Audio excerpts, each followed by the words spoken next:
Hey guys, how's it going? Me and Fuzzy are here looking at this Ford Maverick 2-liter EcoBoost. Does that thing need a new engine air filter? Good job, Fuzzy. We ain't got any work, so that's why we're looking at this thing right here. Not bad, but I have a around the shop video for you this week because we ain't got any work. So this is just little snippets of videos and things that I've done. Not big enough to have a full video on, so I just kind of collaborate them all together. There's some Mazda stuff, there's some Kia stuff, so stick around, watch every portion of it, and let me know what you think. So here you go.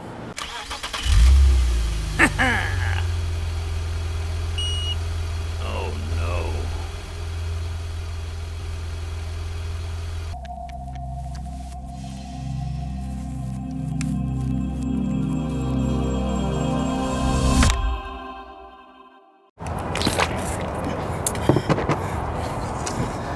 Mazda salesman walks into a bar.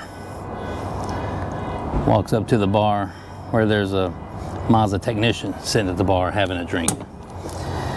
And he goes, "Hey, I got a Mazda CX-90 on the lot and I need to move it." And the technician goes, "Okay." The salesman goes, "It won't start." Technician goes, "Well, it's been sitting on the lot a while and nobody maintains the vehicles on the lot, so the battery's probably dead." And the salesman goes, "Well, it won't jump start. The battery's completely dead." And the technician goes,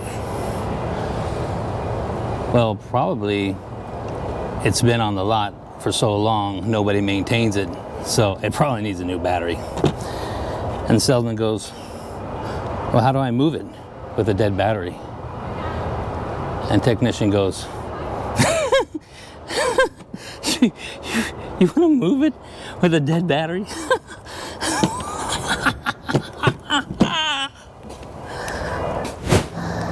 See, the park mechanism in all of Mazda's large platform 8-speed automatic transmissions is hydraulically operated. So it will not come out of park. It won't. You can't put it in neutral, not unless the engine's running or it's in ready on. So it just won't happen. It's just not going to happen.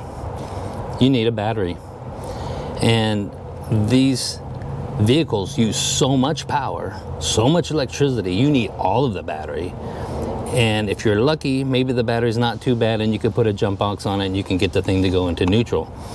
But chances are, all it's going to do is bark at you and put every single light on the dash, and you'll never get it out of park.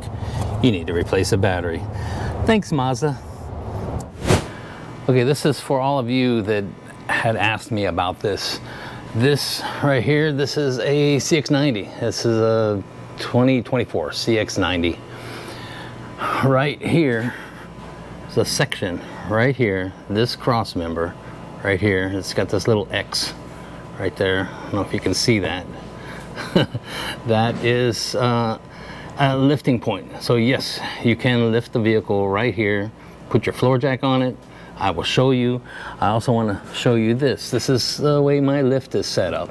So I have this arm right here on the pinch weld right there. Going down the pinch weld here, there's the other one. This side, same thing. Pinch weld right here. Now this part of the pinch weld has plastic on it, so you might want to be careful. Can you lift it by the pinch weld? Yes. This is where the jack goes. Here's the front of the other side right there. That's where the jack goes. This is where I have my lift. So yes, pinch weld is very, very, very strong.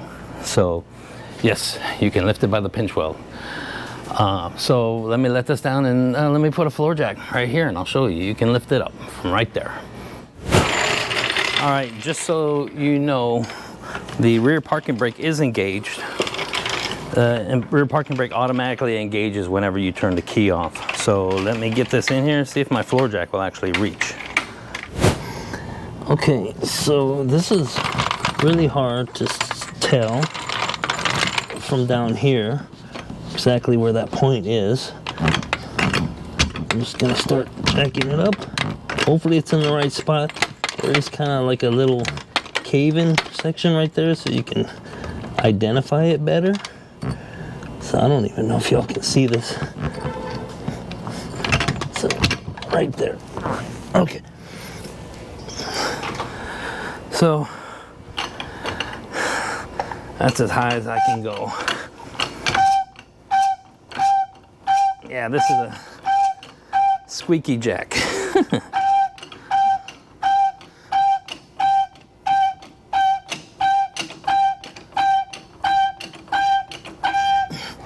Let's see. Are we in the right spot? Yes, we are.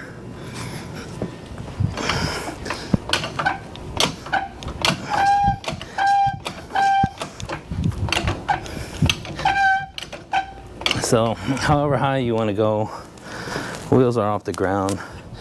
Get your jack stands in there, and then away you go. It's the same thing in the rear. So right below the differential, right below the differential, there's a spot. You can stick your floor jack in there and you can do the same thing. So thanks for watching. Check this out. You want to frustrate a technician? This is a 22 Kia Forte and it won't start. Where's the key? Need the key. Okay, started right up, right? Then it died. Try and crank it. Nope. Crank it again. Won't start. It's not setting any codes. It won't set any codes. Well, sometimes it might set codes, but check this out. You see this? This is what we call a beauty ring. Take that off of there. Stick this back in. Starts right up. Turn it off. Start it up. Turn it off. Start it up. Starts every time. Runs fine. Why? This beauty ring stuck on there. Somebody stuck this around the ignition lock cylinder, and it's the same way if you have a push button start. You put this around your push button start. Yeah, what it does is it blocks the immobilizer's ability to read the transponder key, so it doesn't know that you actually have the correct key in it, and it won't start. Sometimes it doesn't even know that you're trying to even start it. In some cases, it will set an immobilizer code saying that, hey, somebody's trying to steal the vehicle. They're starting the vehicle, but we don't get any kind of immobilizer password or anything like that. So, yeah, these beauty rings, they're more trouble than they're worth. I mean, seriously, come on. Who's gonna see that? It's way in there. And does it really make a difference? Well, it does when it comes to the immobilizer. It makes a difference. If you don't have an immobilizer in your vehicle, sure, put these on all you want. If you want to frustrate the heck out of a technician, put that on it. You have a buddy that's got an immobilizer and you want to frustrate them, so why won't my car start? Put this on their vehicle. You know, if they don't recognize that it's there, like this one, it's way inside here, then the vehicle won't start. And then they'll send it to they'll tow it to a dealership or something like that, and they will try and diagnose it. And this is what it is. So just remember, the beauty ring, no good. So thanks for watching. Now this doesn't affect just Kia. Every manufacturer with an immobilizer system is affected by this. Yes, even Mazda. What? I got it. Check this out.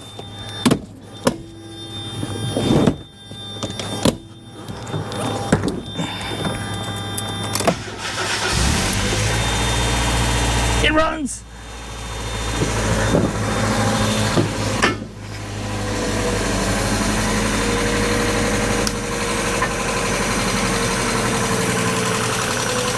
This old thing is running.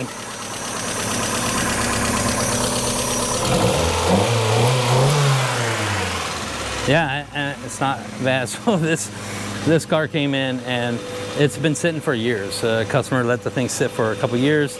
It wouldn't start. It wouldn't even crank over. I had to put a starter in. This is an automatic transmission. Oh my God, these are the worst to replace starters in. This old, what is this, 91? I think this is a 91 Mazda Miata. And the fuel was so nasty. Oh my God, the fuel smells so bad. I cleaned the fuel tank out. I had to put a new fuel pump. Of course, you know, they don't make fuel pumps for these things anymore. I had to get I had the exact same fuel pump that I put in that RX-7. I put in here that same kit, and that thing fit perfectly. Works perfect. You know, I put like 3 gallons of gas in it. Got it running. It had a misfire on number 1. It was clanking. It was clattering pretty good. You know, I mean, you can kind of hear it right now, but it was clattering pretty good. And cylinder number 1 was a dead misfire. And I pulled the plugs out, looked at it, like everything looked fine. But now she's coming around. She is actually running. It's running pretty good. I was going to make a video on this as kind of a revival, but just from what the records show, people don't seem to care too much about Miata. People on this channel, I guess, just don't care that much about Miatas. Anytime I make a Miata video, it doesn't do so well, you know. And I don't know why. There's just not enough people that on this channel that actually like them, I guess.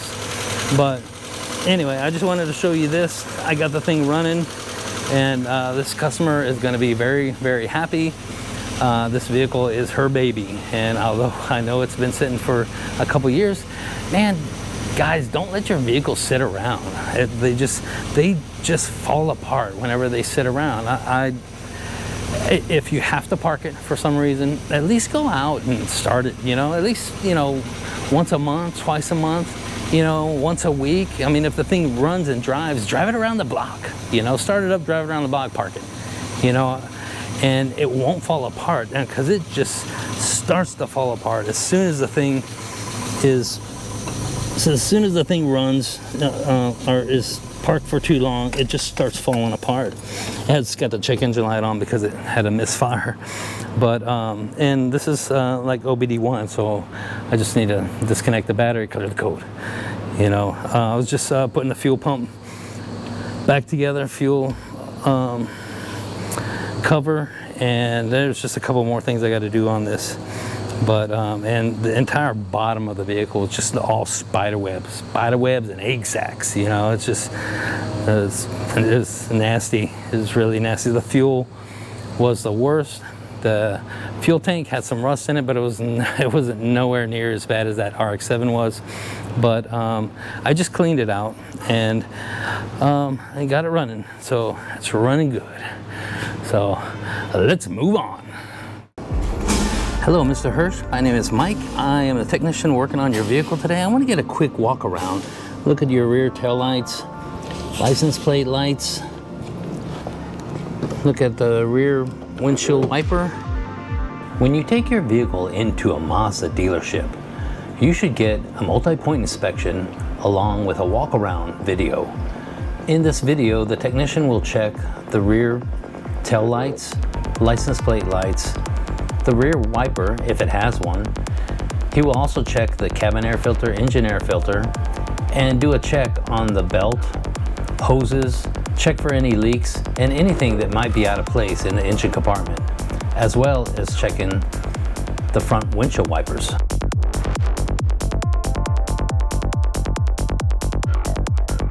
Okay, looking underneath the vehicle, I don't see any plastic broken or any areas that look like they have been hit by anything. I want to look at your tires. The video inspection also includes checking the vehicle from underneath, checking the tire tread depth, checking the brakes, and checking anything that might look out of place.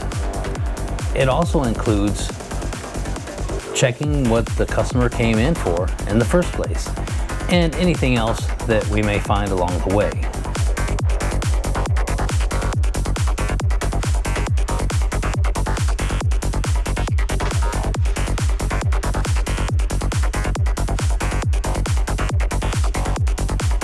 The video is sent to the customer, and the customer can view the video in the comfort of their own home or while waiting in the waiting area in the service department, while the technician is performing the job that the vehicle came in for in the first place. In this case, the customer came in for an oil change.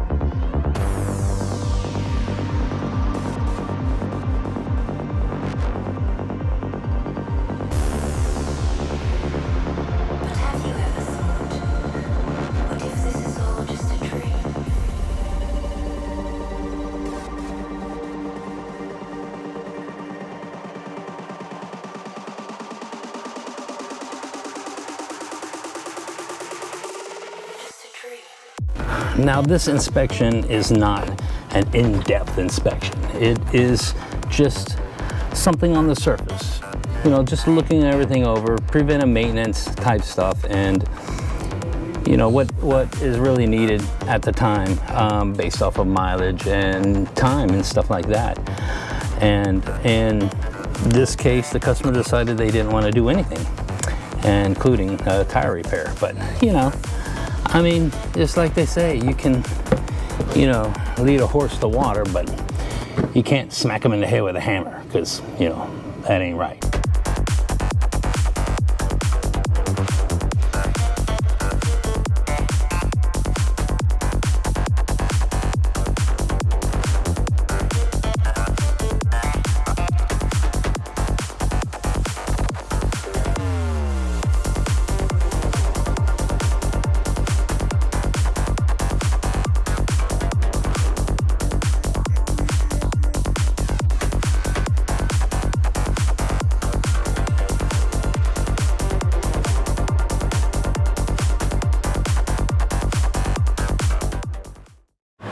Check this out.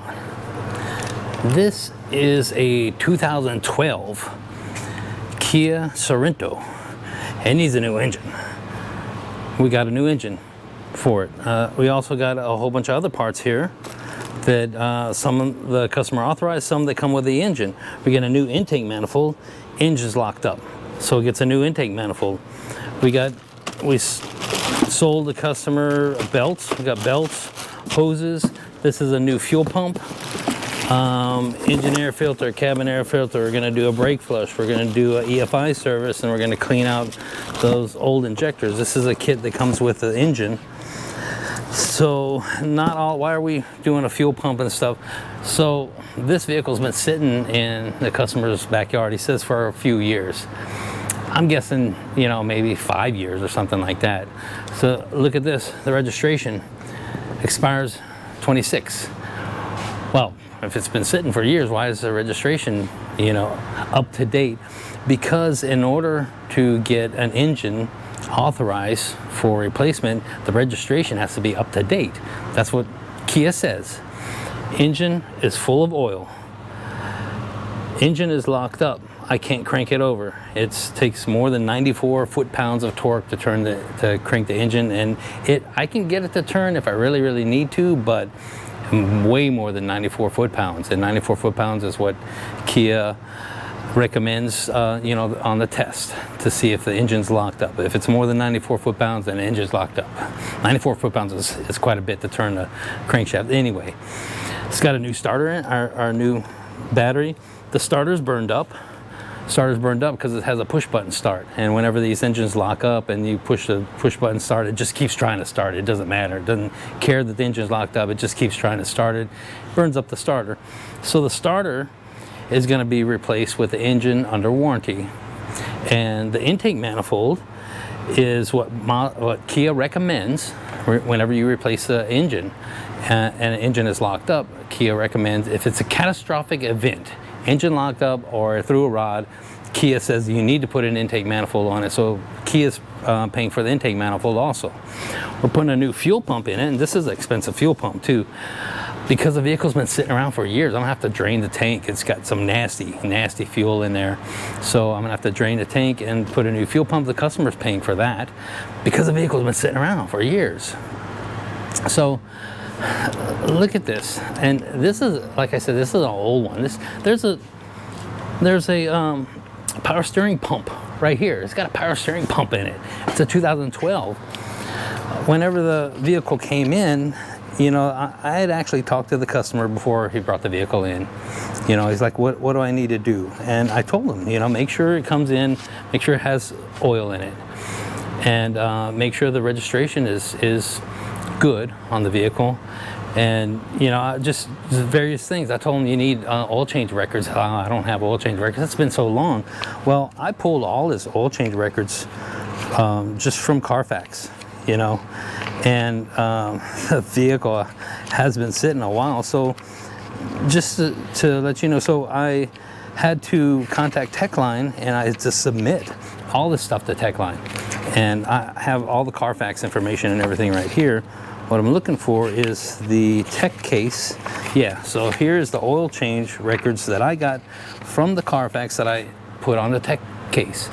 So I didn't even bother asking Techline, hey, do you want oil change records? I know they're gonna want it. So I just added them, you know. So here's the oil change record. So this is when he did his oil change. And I'm not gonna go down to the you know, complete mile, but I'll just let you know. So oil change is 4,000 miles.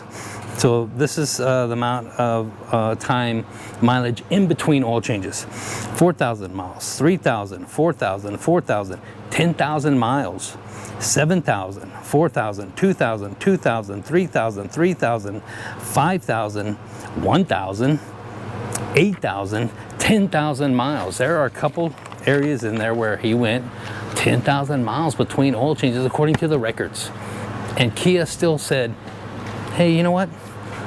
Let's put an engine in it. So what I don't understand is how I'm getting all these people that are telling me, hey, you know, Kia denied my engine. They won't do my engine. And either there's something that you did that is causing Kia to say, hey, you know what, we're not putting an engine in this, or the technician that's working on your vehicle didn't try hard enough. I don't know. They didn't fight for you. It doesn't make any sense, because if you don't get this engine authorized by Kia to put this engine in, what's the chances the customer is going to pay for an engine? I mean, especially this 2012, who cares about it? You know, I mean, the chances are, if I didn't get this engine authorized, he's just going to trash it. He's going to junk it, and he'll go buy a used car or something like that. The chances of him buying this engine are pretty minimum, you know. So, and that's with a lot of vehicles. So as a technician, it's up to you to fight as hard as you can to get all the information so that Kia knows everything right away, so that there's more of a chance that they will say, hey, let's do this engine. Because as a technician, if you're not replacing the engine, you ain't getting paid. So you want to get paid as a technician, so you should fight for the customer to get the engine covered. I mean, I don't understand. This is a 2012. He clearly didn't change his oil, you know, in the timely manner that Kia says, because there's a couple areas in there. He went 8,000, 10,000, 10,000 miles, but he did do his oil change in regular intervals, and Kia said, yeah, and that's all they needed. You know, they didn't pick at it and say, I don't know, man. There's two in there that he went 10,000 miles. We're not going to do the engine. Yeah, I don't understand that Kia isn't like that. So, for those of you who have had your engine denied, what happened? Why? It doesn't make any sense to me. I mean, it is scary to me to have to tell you, maybe you took it to the wrong Kia dealer. You went to the wrong Kia dealer. I mean, that's not right. That is not right. So I just wanted to, you know, make this short little video showing, you know, that you know, even this old junker right here can get an engine, and it's been sitting for years. I can smell the gas. Well, actually, the gas is probably coming from that old thing right there. But, so anyway, moving on.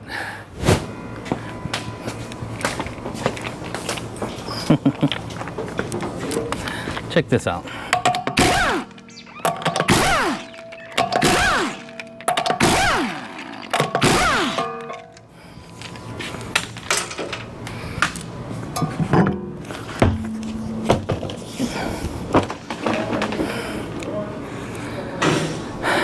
Look at this. What? You just saw me take that wheel off, right? Where's the brake caliper?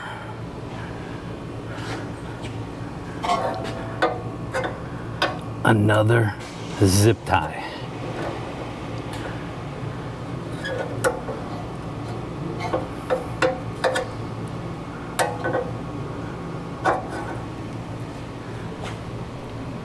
Deja vu. What? Wait. Did I take the blue pill or the red pill this morning? I can't remember. Something's changed. This is a CX-30. What is it with people and left rear brake calipers?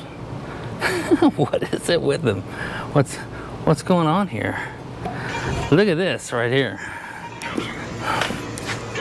Okay, that, I don't know if you can tell, that's a brand new brake pad in there. Brand new front brake pad. Rotors, I mean, they don't look bad. They haven't been resurfaced. Look at this side. That is old brake pad. Old brake pad. All right, and look at this. This came in this box, Duralast. This is the left rear caliper, and it's got everything out of it. This is the caliper piston. There's the piston right there. This is what I call the piston, inside the piston. Here's that worm gear. So this is how this works. See if I can set this down right here. So you got this piston, and you got this piston sits inside that piston, right? And the worm gear is supposed to go under there, right? But you notice something? It doesn't fit. Why does it not fit? There's a piece missing. There's a spring. There's a spring that wraps around here and wraps inside there, that wraps around the top here somewhere, or I don't know, maybe that goes that way. I think it goes this way, but that's completely gone, and that is usually the piece that breaks. Either way, these can't be rebuilt. You can't get these parts. There's a little needle bearing that fits right there. This sits up inside there. But yeah, it's obviously it's missing stuff, you know. So yeah, this needs to be replaced. Anyway, here is the actuator that the customer took off. That's gonna have to be replaced based off of, you know, the experience I've had with these. That we need to replace that. At least they got the bolts to it, and that, yeah, that is an H5. That is an Allen key. Here's the banjo bolt, but we don't have any crush washers. That's a crush. That might be a crush washer on there, but there's no caliper. Okay, so the bracket is on the vehicle, right? The bracket's on the vehicle, but what about the sliding pins? There's no sliding pins. Are there sliding pins on here? I don't think so. No.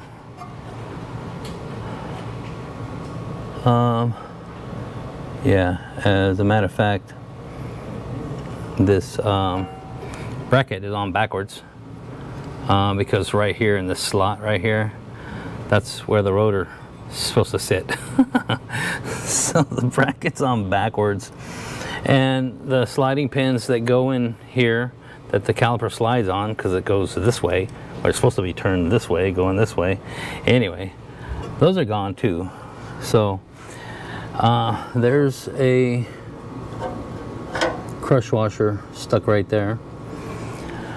So yeah, I have to get the customer prices on all these parts. I mean, I guess, you know, basically I can do the same thing I did to that Mazda 3 that we had the same issue on, and do a front brake job, rear brake job, since he has half the front brake job done, but actually, you know, let's do it correctly and turn the rotors, you know, resurface the rotors, and we'll do the rear brake job, and I guess use the customer's Duralast brake pads, and we'll see what happens. I'll give him a price and see what happens, and I guarantee we don't have any of that stuff in stock, so, you know, I'll see you in a month, and I'll let you know.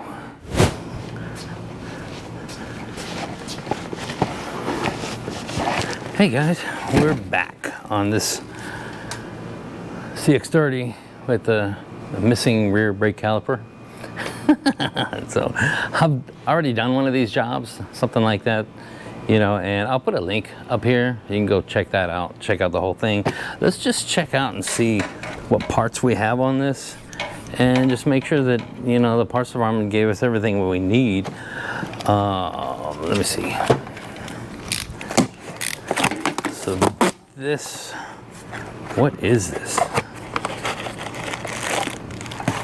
Okay, those are our pins. Those are the sliding pins. So we needed those. I don't know how those went missing. They went missing. Look at that. Ford Motor Company with a Mazda emblem or Mazda tag on top of it. And what is this? So one of these should be the caliper. This one's kind of heavy. This is probably the caliper.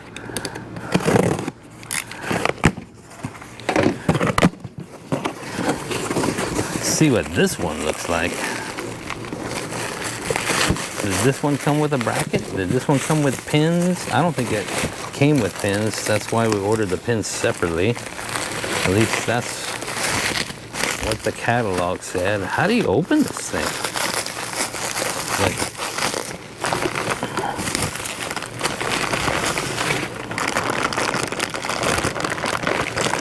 okay. Yeah, there it is. Ooh. Ain't she pretty? Comes all together. Look, it didn't come with a seal. Seriously? Come on, Mazda. No seal. Okay, so we need to steal the seal off of the other caliper. Hopefully that's there. It came with this block covering the brake line, where the brake line goes. So, is there a seal in here? Oh yeah, okay. Okay, I take that back. There's a seal. Oh look, bonus. I actually came with these, and I have those. Those are, don't I have them? Yeah, I do. Yeah, so we had those. So that's cool. These are the bolts that hold the actuator onto the caliper. So I came with those and a seal. So, you know, that's all right. I'm sorry. That Mazda actually came with something else. What else? What do we got? So this should be the actuator.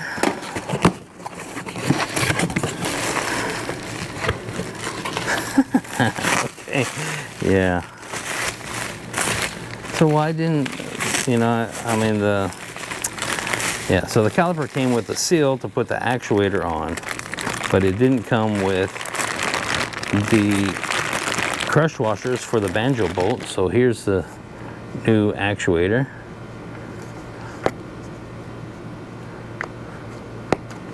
And look what this came with.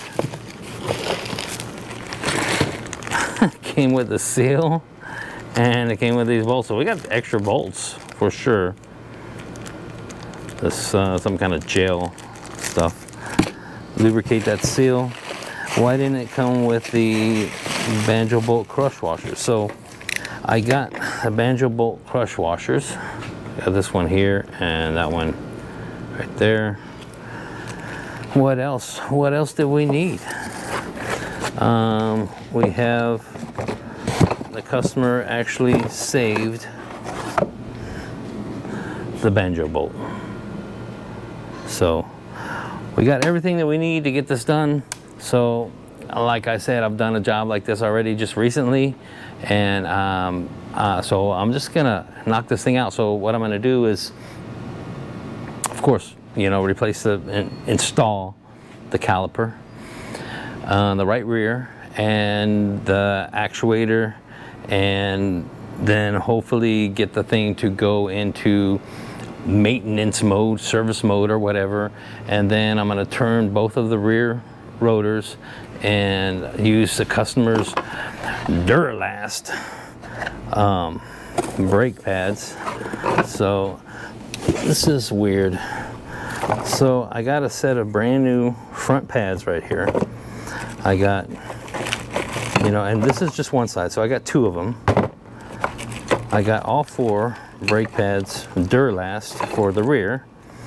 Why do I only have two front? Because the other two fronts are on this side right here, and this side over here has old ones. I just showed you that, but the rotors weren't turned or anything. Those pads aren't bad on that side, but why do we got brand new ones here and then old ones there? It doesn't make any sense to me. I tried to sell the customer a front brake job using his pads, these new pads. They declined it, but they do want me to turn the rotors and do these rear brake pads, so that's what I'm going to do. So I'm going to get the caliper all set up on there. I'm going to do the rear brake job, and then bleed it. I'm going to bleed it. I got one bottle of Mazda brake fluid right here, and then of course I'm going to do a BG flush procedure. I'm going to flush all the brakes.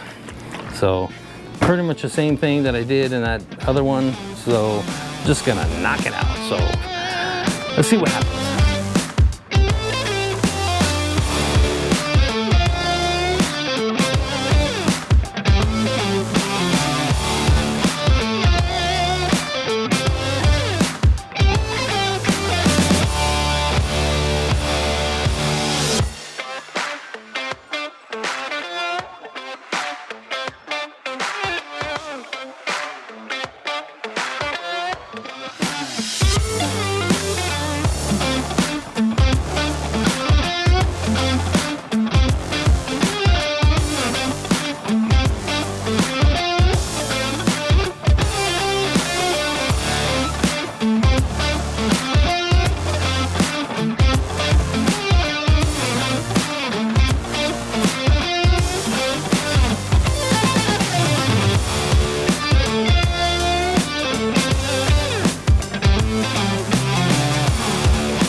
I'm sure that you notice that I put this block of wood in here, over here. So why did I do that? The reason why is, you know, I hooked up the MDARs, I got the codes cleared, and then I was able to put the thing in the service mode or maintenance mode. And I needed to get this piston in, so that's the reason why I needed to put it into maintenance mode, to get this piston in. And like I always say, do not remove both calipers at the same time, because you push one piston in and it might push the other one out. So I put that block of wood in there just to make sure it didn't push that piston out in the brand new caliper that we just put in. Of course, it still needs to be bled. It probably has no hydraulic pressure over there anyway. But you know, the customer did put a clamp on the brake line, so the vehicle was able to be driven in. It wasn't, you know, bleeding brake fluid everywhere. Anyway, so I needed to turn this side. And you know, you might ask, well, why don't you just turn the other side first? Well, you can. This machine, it works right side up and it works upside down. So you flip this thing over, loosen this, flip this thing over like that, and then it's upside down. It is tough to get this machine all set up and ready to cut this thing with it upside down. So you do the side where it's going to be right side up first, so you can see all of the, you know, everything that you need to get to make all your adjustments. And then whenever you're finished cutting that side, you flip it over the other way, and then it cuts the other side. And by that point, everything already here's already set up. All you need to do is back off these jaws just a little bit, open them up just a little bit to go onto the other side, and then it's easy to just adjust it. Everything's already adjusted, so you always want to do the side that's gonna make this be right side up first. So that's why I did that. So I'm gonna cut this side first, and this is an all-wheel drive, but it's not that big of a deal. So I'm gonna cut this side first, and then I'll cut the other side. We'll put the customer's Durlast brakes in, and then we can bleed it. So let's get to that.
Well, that went pretty well.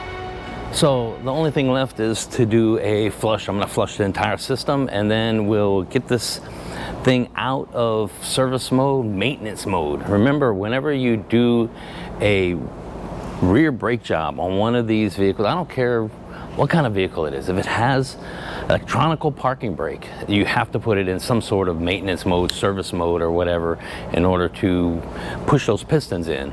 And luckily for us, I guess, with Mazda, we don't have to have a special scanner or anything like that in order to do this. So I'm going to go ahead and do the flush on it, and then we'll take it out of maintenance mode, and I'll show you that.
Okay, so now I want to take the thing out of maintenance mode. So the only difference between putting it in maintenance mode and out of maintenance mode is putting it in maintenance mode, I would be pushing this down.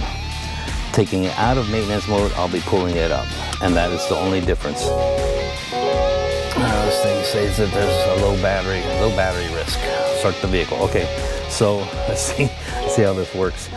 I'm gonna turn the key on, push that twice, turn the key on, put my foot on the gas pedal all the way down, hold the gas pedal all the way down. This thing's barking at me. So with the gas pedal all the way down, I am gonna pull up on this. I'm gonna pull it up and I'm gonna hold it. And then at the same time, I'm gonna push the start stop button 3 times. 1, 2, 3. And I can hear the actuators moving. Did they complete? The thing says that there's a low battery. Okay, so I'm still holding this. Right, still got my foot on the gas pedal, and I'm gonna turn this off. Okay, so that should have taken out of maintenance mode. And put my foot on the brake, pump the brake. The brake feels good. So I'm going to actuate this. Okay, I didn't hear anything. Let's turn the key on, actuate it. I still didn't hear anything. Okay, I can hear it moving. Engaging, disengaging, engaging, disengaging. You want to do this like 3 times. Whenever you do a rear brake job, you want to do that 3 times to let the control module know where the thing is. Let's make sure this thing starts. Yeah, it starts. Brake pedal feels good. Okay, I'll turn it off. So you just want to make sure that, how can I explain this? There is no, let me get out of here, that thing's making noise. There's no sensor or anything that tells the brake control module where those actuators are. So it goes based off of time, actuating time, disengaging, and to know where it is. So, and that is, I think, something that confuses the parking brake control module, and that is one of the reasons why we have to replace this thing. I don't think there's anything wrong with this. Heck, you probably put that on another vehicle, maybe it'll be fine. I have no idea. I'm just going off of basically what Mazda Tech Line has told me. So now this thing is this thing's done. It's good to go. So let's just move on. So look at this. I have a 2025 CX-90, brand new vehicle. It's just sold. I am doing a new car get ready. Anytime that you buy a brand new Mazda, you should have a new car get ready done. I'm gonna go over it and I'm gonna adjust the tire pressures, check the oil, check the maintenance schedule, make sure the radio is set to, you know, local channels, stuff like that, you know, just to make sure everything's right. Check all the fluid levels and make sure everything's right for the customer. I'm not gonna bore you with that. This thing is also in for a recall that has to do with the programming the BCM because of some kind of error in the programming for the fuel level, in which you may accidentally run out of fuel and the thing still says that you have fuel. So I'm gonna do that reprogram. I'm not gonna bore you with that either. It's just a reprogram. But I had a subscriber send me a message saying, hey, I just bought a brand new 2025 CX-90 with an inline 6, which is what this has, and I don't have that engine cover. Do the 2025s have that engine cover? So let's see. Yes, it is. There's the engine cover right there. So if you have a case like that, you've seen like parts are missing from your brand new vehicle that you just bought, take it back to the dealer. You know, make sure they get it right, especially a brand new vehicle. Used vehicle, you never know what might happen. Maybe it was taken off before it was traded in or whatever, or before they bought it from the auction or wherever it came from. But brand new vehicle, yeah, make sure that you have all your parts. Thanks for sticking around. Thanks for watching. Well, that's pretty much it, guys. Thanks for sticking around. Thanks for watching. Don't forget to hit that thumbs up button. Don't forget to subscribe. Fuzzy, what are you doing? What are you doing up there? How did you get up there? Well, you want to come down? Come on. Come on. Come on. Come on, I got you. Come on. Come on. I gotcha. That was scary, huh? You were scared up there, huh? He's scared of heights. He can fly, but he's scared of heights. Was it scary? Huh? Well, why did you get up there?